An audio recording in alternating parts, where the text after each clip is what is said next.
जरा सी लापरवाही के कारण इस आदमी को 50 लाख की प्रॉपर्टी पर 25 लाख की पेनल्टी देनी पड़ गई, क्योंकि उसको इन इनकम टैक्स रूल्स के बारे में नहीं पता था। आप ये गलती ना कर दो तो इस कहानी को एंड तक सुनना। तो हुआ क्या, मिस्टर ए अपनी 50 लाख की प्रॉपर्टी मिस्टर बी को बेचते हैं, लेकिन उसकी सेल डीड यानी बिक्रीनामा वो सिर्फ 25 लाख का बनवाते हैं। वो मिस्टर बी से 25 लाख बैंक अकाउंट में 25 लाख कैश ले लेते हैं, ताकि डील ऑन पेपर 25 लाख की दिखे और उन्हें कैपिटल गेन्स टैक्स कम लगे। और मिस्टर बी भी मान जाते हैं, क्योंकि उन्हें पता है आजकल 30 लाख या उससे ऊपर की प्रॉपर्टी डील्स को रजिस्ट्रार टैक्स अथॉरिटीज को रिपोर्ट करता है, और साथ में उनको स्टैंप ड्यूटी भी तो कम देनी पड़ी। अब एक को समझ नहीं आता कि वो इस 25 लाख का क्या करे, तो वो उस पैसे को अपने बैंक अकाउंट में डिपॉजिट करवा देता है। और यहाँ ही आ जाता है कहानी में ट्विस्ट, एक ही ये ट्रांजैक्शन पकड़ी जाती है। क्योंकि एक को पता नहीं था कि एक फाइनेंशियल ईयर में सेविंग्स अकाउंट में अगर 10 लाख से ऊपर कैश डिपॉजिट हो जाए तो बैंक ये ट्रांजैक्शंस को इनकम टैक्स डिपार्टमेंट को रिपोर्ट करता है। फिर आईटी डिपार्टमेंट ने एक को नोटिस भेजा कि इतना कैश तुम्हारे पास आया कहाँ से, और एक को बताना पड़ा कि जो प्रॉपर्टी बेची थी वहां से आए थे पैसे। और यहाँ ट्रिगर हो गया इनकम टैक्स एक्ट का सेक्शन 269 ST,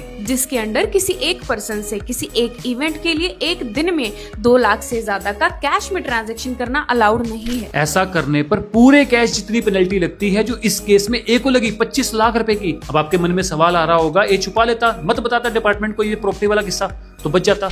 अरे नहीं, तब ये बन जाती अनएक्सप्लेन्ड इनकम, जिस पर इन सेक्शंस के तहत 78% टैक्स भी लगता है और साथ में पेनल्टी भी। इसीलिए दोस्तों, बड़ी ट्रांजैक्शंस, डील्स, फाइनेंशियल डिसीजंस हो सके तो अपने सीए से डिस्कस करके ही लो। अब ये वीडियो अपने उन दोस्तों को भेज दो जो ऐसी खुराफाते कर सकते हैं।